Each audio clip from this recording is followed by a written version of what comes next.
وإذ قال موسى لفتاه لا أبرح حتى أبلغ مجمع البحرين أو أمضي حقبا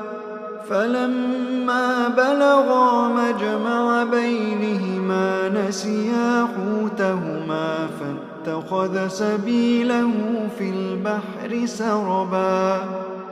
فلما جاوزا قال لفتاه آتنا غداءنا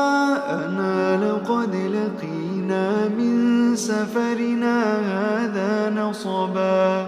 قال أرأيت إذ أوينا إلى الصخرة فإني نسيت الحوت وما أنسانيه إلا الشيطان أن أذكره واتخذ سبيله في البحر عجبا قال ذلك ما كنا نبغي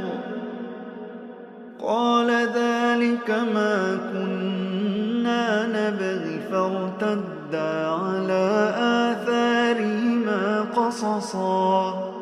فوجدا عبدا من عبادنا